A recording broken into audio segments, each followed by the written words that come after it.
මම තිලංකා අබේවර්ධන මම කවුද කියලා කිව්වොත් ඇත්තටම අවුරුදු 20ක් විතර තිස්සේ දැනට මම අලෙවිකරණ ක්ෂේත්‍රයේ නියැලෙන්නේ. එයත් ඩිජිටල් සහ තොරතුරු තාක්ෂණ ක්ෂේත්‍රයට අදාළව අලෙවිකරණයේ ඒ වගේම ලංකාවේ අලෙවිකරණය පිළිබඳ ජාතික ආයතනය වන ස්ලිම් ශ්‍රී ලංකා ආයතනයේ පළවෙනි කාන්තා සභාපතිනිය ලෙසට මම පත් වුණාද මිනිට අවුරුදු කිහිපයකට කලින්.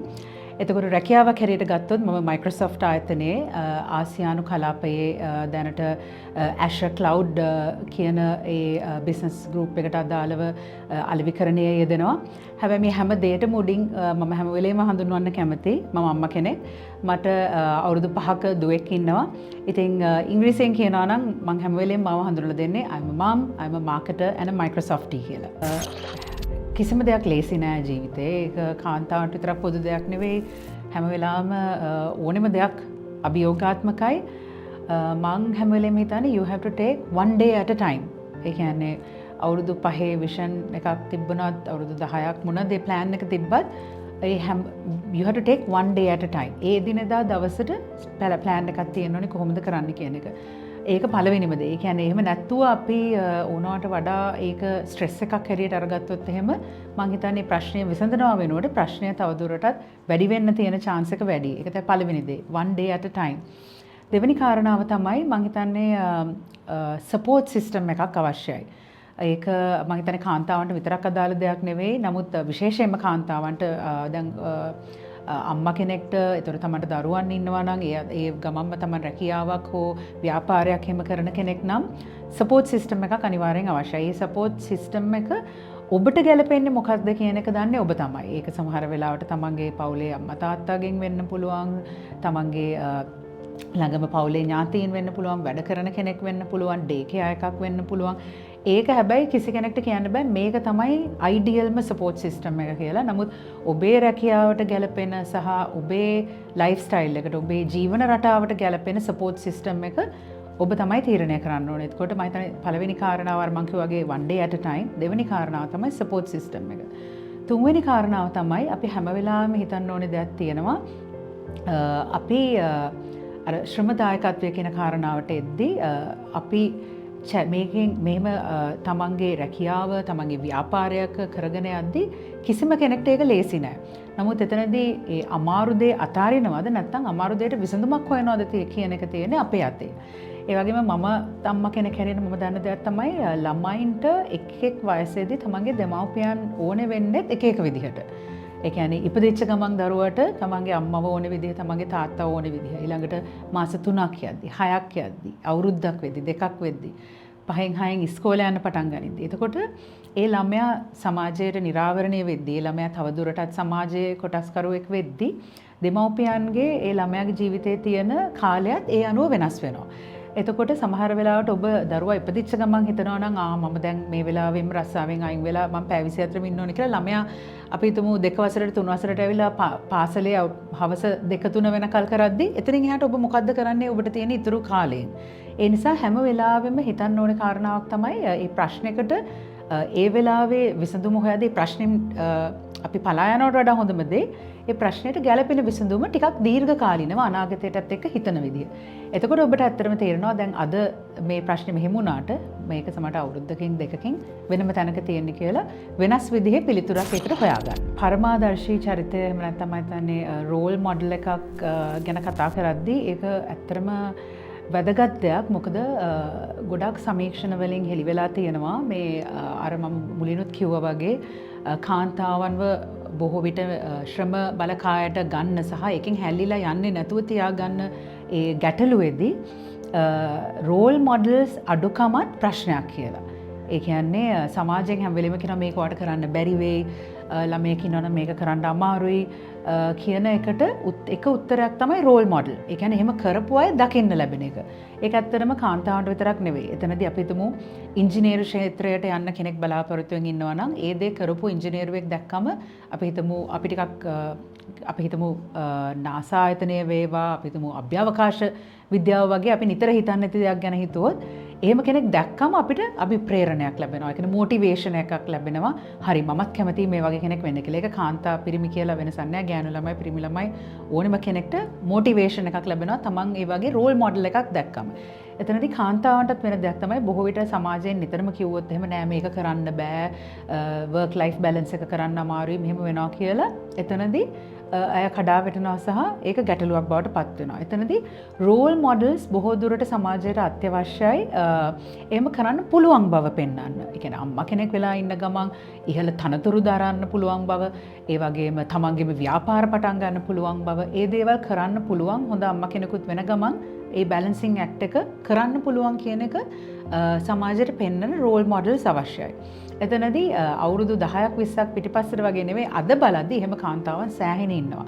ඒ වගේ රෝල් මොඩල්ස්ලා බලන්න පුළුවන්. අතන මම වැඩ කරන Microsoft ආයතනයේ පවා ඉතා ඉහළ තනතුරු දරන අම්මලා ඉන්නවා. ඔවුන්ට ඉන්නවා දරුවන්. හැබැයි ඒක හොඳ රෝල් මොඩල් එකක්. අපි හැම කෙනෙක්ටම දකින්න ඒ තනතුර දරන ගමන්ම කොහොමද අම්මා කෙනෙක්ගේ කාර්යභාරයත් ඒ වර්ක් ලයිෆ් බැලන්ස් එක කරන්නේ කියන එක. එතනදී මගේ රෝල් මොඩල් එක ගැන බලද්දී එක රෝල් මොඩල් කෙනෙක් ඇත්තටම මට නැහැ. ඒක කාලෙන් කාලයට සහ ටොපික් එකෙන් ටොපික් එකට රෝල් මොඩල්ස් ඇත්තටම වෙනස් වෙනවා කිව්වොත් හරි. මගේ අම්මා මට රෝල් මොඩල් එකක්.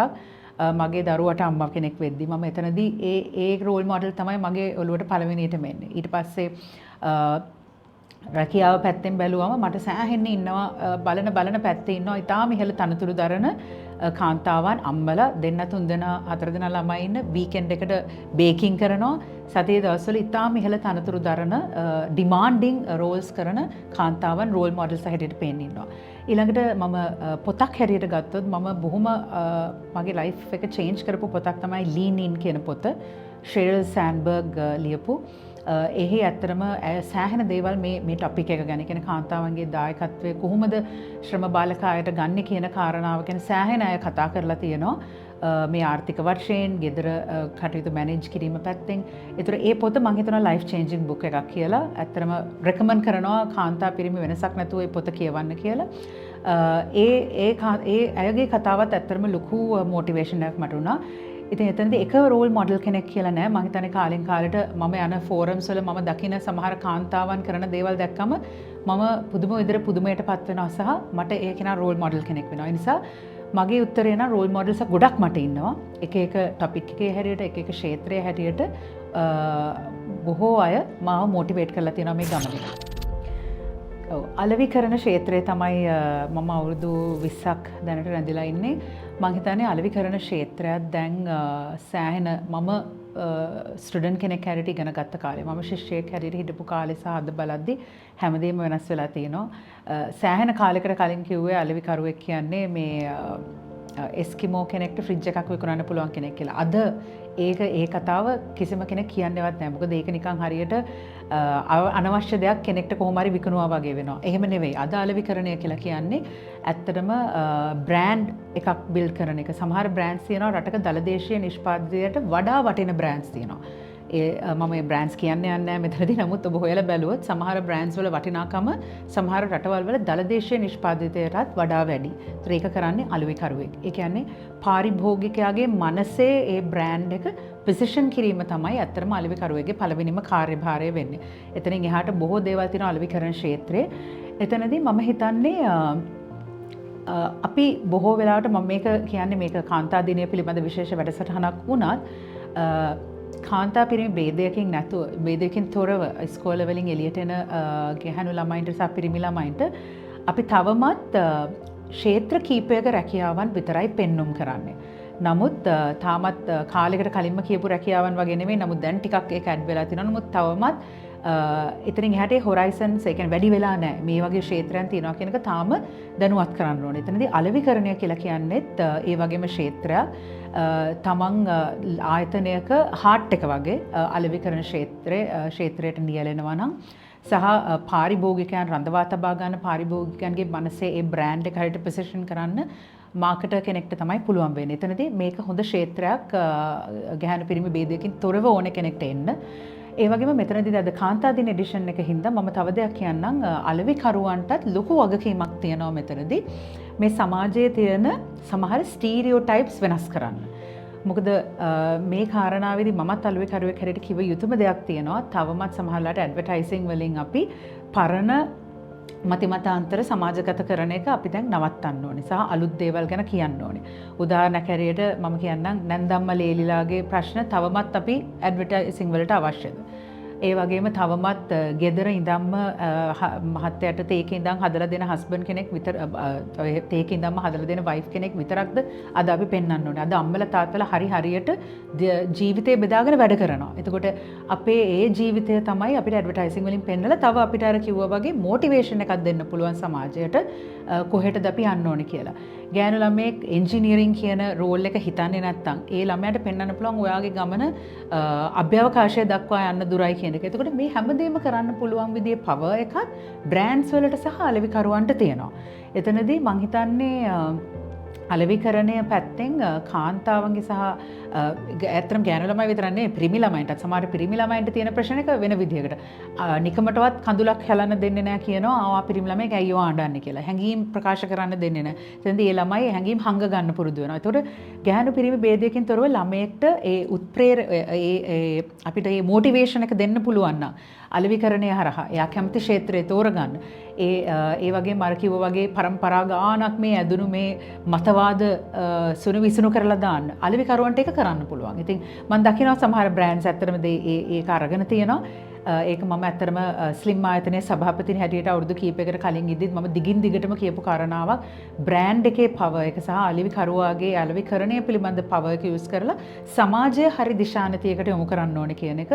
ඒක ඇත්තටම දැන් වෙන්න පටන් අරන් තියෙනවා. නමුත් මම හිතන්නේ ඉදිරියටදී තව දුරටත් ඒ විය යුතුම දෙයක්. මම හිතන්නේ අද අපි ජීවත් වෙන්නේ මේ 2025. එතකොට 2025 කියන්නේ AI එහෙම නැත්නම් ආටිෆිෂල් ඉන්ටෙලිජන්ස් කෘත්‍රිම බුද්ධියත් එක්ක තමයි අපි ගනුදෙනු කරන්නේ. ඒක තොරතුරු තාක්ෂණ ක්ෂේත්‍රයේ විතරක් නෙවෙයි අද වෙද්දී බලපාන්නේ. ක්ෂේත්‍රය මොකක් වුණත් AI තාක්ෂණය අද හැමතැනම පැතිරිලා තියෙනවා. එතකොට ඒ වගේ කාලයකදී අපි යොමු කරන්න ඕනේ අපේ තරුණ පරම්පරාව අපේ පාසල් යන දරුවන්ව future ready skills එහෙම නැත්නම් අනාගතයට ගැලපෙන skills සහ අධ්‍යාපනයන් ලබා ගන්න. ඒක මම මේ පරණ කවියක කොටසක් අනිත් පැත්ත හරවලා කිව්වොත් එහෙම අපි ඉස්සර කිව්වේ උගතමනා ශිල්පයමයි මතු රැකෙනා කියලා. ඇත්තටම හරිනම් කියන්න ඕනේ මතු රැකෙනා ශිල්පයමයි උගතමනා. ඒ කියන්නේ future ready skills සහ future ready education එකට අපි ළමයින්ව යොමු කරන්න ඕනේ. එතනදී AI era එකක එහෙම නැත්නම් මේ AI සම්බන්ධ revolution එකක් දැන් මේ ලෝකේ පුරාම සිද්ධ වෙන කාලෙදී ළමයින්ට අවශ්‍ය කරන skills ඇත්තටම World Economic Forum එකෙන් ඉතාම හොඳ report එකක් එළියට අරගෙන අවිලා තිනවා 2030 වෙද්දී මොන වගේ skills ද තියෙන්න ඕනේ කියලා. ඒක ඇතුලේ තියෙන්නේ නිර්මාණශීලීත්වය. එතකොට problem solving skills. ඒ කියන්නේ ප්‍රශ්න निराකරණය කර ගැනීම ඇති හැකියාව. ඔය වගේ ස්කිල්ස් තමයි මොකද AI එකෙන් අර අපි එදිනෙදා කරපු සමහර කටයුතු කරද්දී අපේ human qualities ඒ වගේ නිර්මාණශීලී බව අපේ problem solving skills කණ්ඩායමක් එක්ක වැඩ කිරීමේ හැකියාව මේ වගේ දේවල් උතාම හොඳින් ඉස්මතු වෙලා එනවා. එතකොට ඒ වගේ අනාගතයට ගැලපෙන ස්කිල්ස් වලට අපි යොමු කරන්න ඕනේ. සහ අධ්‍යාපනය පැත්තෙන් වුණත් තොරතුරු තාක්ෂණ විෂයන් මොන විෂය ඉගෙන ගත්තත් ඉදිරියේදී තාක්ෂණික විෂයන් වලින් තමයි වෙනසක් සිද්ධ වෙන්නේ. මොන රැකියාවට ඔබ ගියත් තාක්ෂණය AI ගැන දැනුමක් ඔබට තිබිය යුතුමයි. එතකොට මේ දේවල් වලට අපි අනිවාර්යෙන් අපේ ශිෂ්‍යාවන් සහ තරුණ පරම්පරාව යොමු කරන්න ඕනේ. දැනටත් යොමු වෙනවා. නමුත් අපි තවදුරටත් AIට තල්ලුවක් දෙන්න ඕනේ. STEM එහෙම නැත්නම් STEAM science, technology, engineering, arts සහ mathematics මේ විෂයන්ට අපි තවදුරටත් යොමු කරන්න ඕනේ. එතකොට තමයි ලංකාවේ මේ AI විප්ලවයට ලංකාවේ දරුවන්ගේ දායකත්වය ලබා දෙන්න පුළුවන් වෙන්නේ. මම එතනදී හිතන කාරණාවක් තමයි අපි ඉස්සර තමයි හිතුවේ මේ රටින් රටට අපේ සිටිසන්ෂිප් එක වෙනස් වෙනවා කියලා. කියන්නේ අපම ලාංකිකයෙක්, මම ඇමරිකානුවෙක්, මම ඉන්දියානුවෙක්. ඇත්තටම අද තාක්ෂණයත් එක්ක අපි ගෝලීය සිටිසන්ස්ලා. එහෙම නැත්නම් අපි ග්ලෝබල් සිටිසන්ස්ලා. අපි වාඩි වෙලා ඉන්න තැන අදාළ නැහැ අපි දෙන සර්විස් එකට. ඔබ ව්‍යාපාරයක් පටන් ගන්නවා නම් ලංකාව විතරක් නෙවෙයි ඔබේ ටාගට් ඔඩියන්ස් එක. ඔබ රැකියාවක් කරනවා නම් ලංකාවේ වාඩි වෙලා හිටියට ඔබට ආසියාවටම ගැලපෙන රැකියාවක් ලංකාවේ වාඩි වෙලා කරන්න පුළුවන්. එතනදී ග්ලෝබල් සිටිසන් කෙනෙක් හැටියට ළමයින්ට හිතන්න අපි පුරුදු කරන්න ඕනේ. එතනදී මේ බුද්ධි ගලණය වගේ ප්‍රශ්න එන්නෙත් නැහැ එතනදී. මොකද ඒතකොට ඇත්තම කොහේ හිටියත් ඔබ ග්ලෝබල් සිටිසන් කෙනෙක් සහ ඔබ වටිනා ටැලන්ට් එකක් ලෝකේ හැම තැනටම. අපි ඒ තැනට අපේ දරුවන්ව අරගෙන යන්න